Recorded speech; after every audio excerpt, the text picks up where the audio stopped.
Hey folks, this video is brought to you by RivianStories.com. Head over there for the latest Rivian news, great conversation, and to pick up a t-shirt.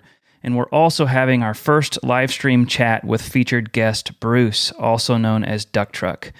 The registration link to join us is in the description. Thanks. So the Bluetooth speaker, we've seen a few shots of on Rivian, but this was just a really nice article with a lot of great shots. And we finally get to see it in action as the Lantern as well. The maker is different than Meridian, but go ahead as far as any impressions and summaries.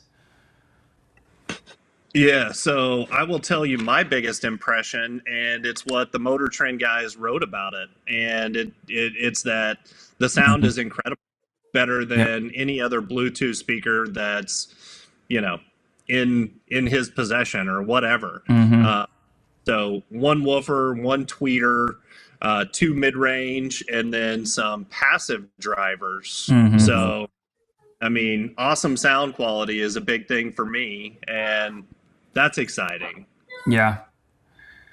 Yeah. For me, the thing that really caught my eye was the fact that you can almost set up a environment when people are cooking, right? So if you have a chef cooking on your camp kitchen, and they're listening using the vehicle, a camper somewhere else at a different table could be listening to the same music. I thought that was cool. It's almost like Sonos-ish. With that said, I'm deep in a Sonos environment in my house. Yeah, I am too. And I just got a Sonos Move, right, which does the same thing.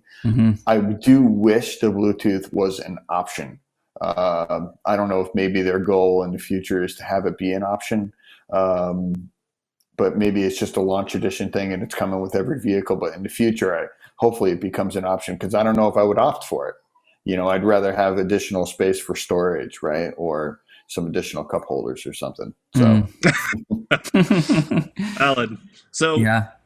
I also like the Lantern functionality. Not gonna lie, I have other rechargeable lanterns because we actually do a decent amount of camping, and I have a lot of other Bluetooth speakers, but it is cool that, there's always one there in the vehicle. So between the Bluetooth speaker and lantern and the flashlight in the door, I mean, hey, your music and light needs are covered. Yep. The only other thing I want to point out is it says it needs to charge via USB-C. And I wonder, like the flashlight charges when it gets put into the door. I wonder if it's the same with the Bluetooth speaker, but and again, aligning that to make sure it gets inside a USB-C, right? Make sure that's plugging in all the time. I feel like that could also be a potential issue for it to get damaged and subsequently have to be replaced as well. Just plugging it in, right? So good point, and I actually saw that too, Jeff. However, in some of the pictures, I saw 3 contact points right here. Yep. On the speaker itself. So when it's docked in the vehicle, I feel confident that it's going to charge using those contact points, not USB-C. Right. Hey, a little side shoot here, but here's probably the best look we've seen of the opening latch for the under seat storage for those front seats. True. Right. And for some reason, that looks bigger than a drawer that I've seen on the bottom of those seats somewhere in the past. So, Also notice over here they have a paper sticking out. They need to clean it up. Hey, yeah, so you think that looks bigger? Driving, man. This looks like it could be like possibly lockable, but I don't know. We didn't see the lock kind of function on the screen before.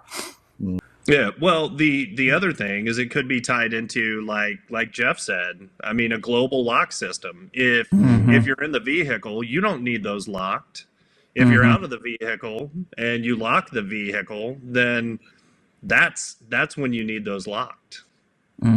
The beauty of Rivian's approach, with the ability to do over-the-air updates and everything else, is if there is a locking mechanism for those drawers and later on people are requesting the ability to lock those or unlock those independently from other things in the vehicle, that's an OTA update away. Exactly. The other thing that I've heard before is I hope that this doesn't impede or lower the quality of the actual system of the actual drive. And we've read before that when this is docked, it's passive. It's just charging. It's not doing anything. And so it's not going to have any effect, positive or negative, on the rest of the Meridian sound system.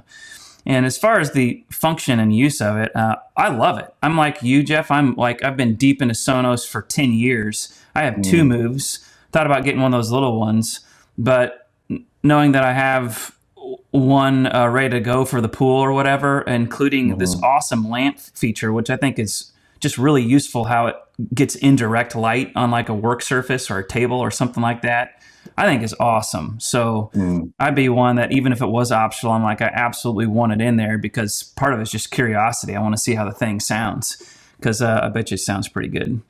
All right, folks, thanks so much for watching. Please do subscribe. We obviously have a ton more coming. And then in the meantime, please join us over at rivianstories.com. We have a lot of great conversation happening over here, and we also have some t-shirts. We'll ship them straight from us to you very soon. Thanks.